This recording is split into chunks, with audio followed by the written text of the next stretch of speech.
BFM Business présente Edwige Chevrillon, la grande interview. Bonsoir à tous, bienvenue dans la grande interview, les grandes interviews. Je reçois dans un instant maître Sophie Vermeil. Elle a été espionnée dans le cadre des dossiers que vous suivez sur BFM Business, le dossier Atos et Casino. Elle nous dira comment elle s'en est rendue compte et puis surtout qui l'a fait espionner. Et puis ensuite, c'est le patron de Le Nôtre, Olivier Warwick, qui sera avec nous. Il nous dira un peu comment se passent les fêtes, bien sûr, on parlera de pouvoir d'achat et on parlera peut-être aussi de pénurie de chefs et de personnel. Bonsoir maître Sophie Vermeil. Bonsoir Edwige Chevrillon. Merci d'être avec nous, parce que j'imagine que l'exercice n'est pas très simple pour vous. Non, pas du tout. Même si vous êtes avocate, mais vous êtes avocate d'affaires, donc pas pénaliste. Mais vous aurez peut-être besoin dans quelques temps d'un avocat pénaliste. J'en ai déjà. Vous en avez déjà. Voilà, c'est une affaire qu'a révélée BFM Business et Mathieu Pechbertier. On en parlait il y a encore quelques minutes. Vous avez été espionné, vous avez découvert des micros, vous allez tout nous raconter.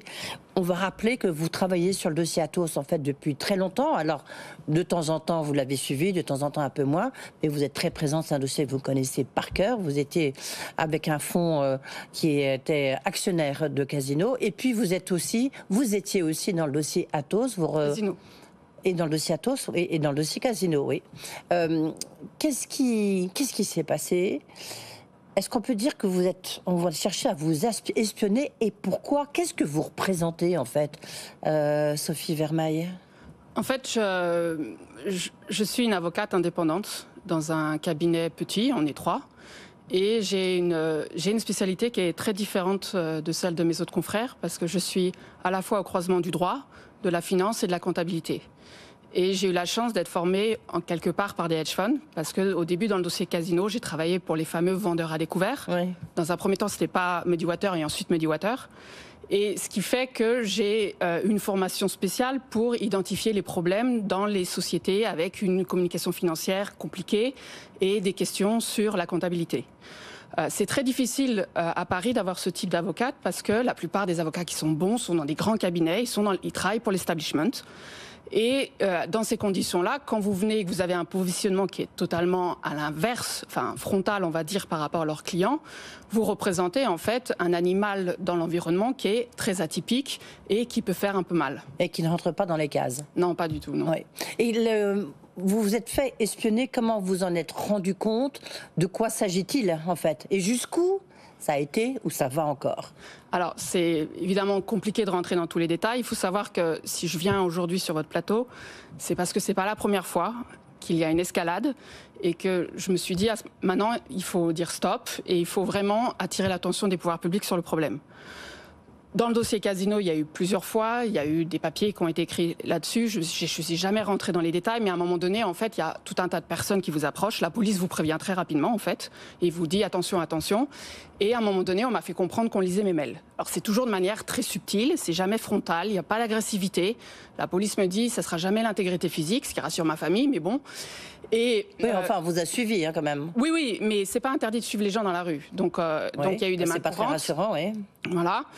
Et il y a 3 ans, en fait, il y a eu beaucoup de choses. J'ai déballé à la brigade financière, aussi auprès de l'AMF. Et ce qui a été un peu fascinant, c'est qu'on m'a même pas proposé de porter plainte et de mettre tout ça sur PV. D'accord ? Donc là, je me suis dit, bon, on laisse tomber.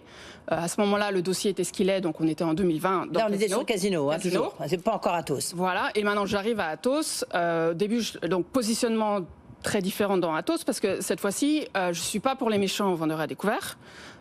Étant précisé qu'aujourd'hui, dans le dossier Casino, je représente quand même certains membres de la famille Guichard.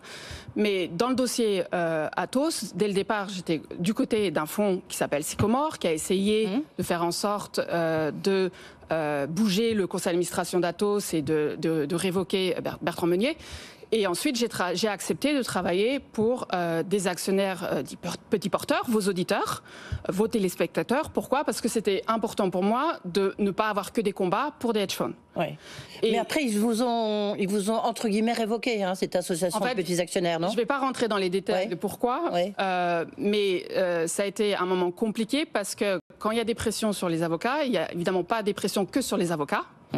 Et donc, il y a tout un tas de choses et il ne m'appartient pas de commenter en fait les conditions de la rupture. Et vous avez trouvé un micro, non, je crois, dans les plans de verre, vous avez fait...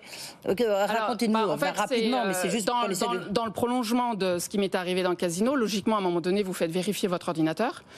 Et à ma grande surprise, que je n'avais même pas mandaté l'expert pour ça, il sort un appareil détecteur de micro et il fait le tour. Et là, on voit qu'il sonne... alors, il faut comprendre, ce que je mets un tout petit peu le détail pour bien que vos auditeurs saisissent. C'est même pas genre un micro que vous cachez dans de la terre d'une plante ou sous une table. C'est en fait incrusté dans le socle qu'il faut casser, d'accord, pour voir le micro. Et ensuite, ils avaient fait un trou dans une des tiges de la plante pour faire remonter un fil pour pouvoir écouter. Et c'était un micro d'une taille quand même assez suffisamment importante pour avoir une portée de 300 mètres, ce qui veut dire qu'ils avaient pris toutes les mesures nécessaires pour éviter qu'on puisse les repérer, tout simplement. Mais alors, cette plante verte, elle sortait d'où? C'est un cadeau qu'on vous a fait, vous l'avez acheté, elle sortait d'où? Non, ça, c'était la mienne, mais en fait, ils sont venus plusieurs fois, donc ça, c'est établi, parce que ensuite, quand je me suis aperçue une première fois, fin octobre, j'ai acheté des coffres. Pour planquer les ordinateurs portables, il y en avait 3 dans un coffre, ils ont pris 1 sur 3, genre, tu vois, tes coffres, on n'a juste rien à faire. Donc en fait, c'est ça la raison pour laquelle, encore une fois, je suis ici, c'est le sentiment d'impunité qui est très très fort. Oui, mais c'est qui, est-ce que vous avez une idée d'abord de qui a fait ça? Alors, c'est jamais l'émetteur en direct, donc c'est pas Casino, pas Atos, parce que vous pensez bien que les directeurs généraux vont pas signer des chèques pour des officines. Après, c'est l'entourage. Je donnerai des détails à la police. Mais c'est clairement des gens qui ont un intérêt à ce que la vérité ne fasse pas jour. Et moi, à la fois dans le dossier Casino et dans le dossier Atos, il y avait des choses importantes à dire dans l'intérêt des investisseurs, dans l'intérêt du marché, et j'ai été empêchée de le faire. Oui. Sophie Maître Vermeil, qu'est-ce que ça veut dire en fait?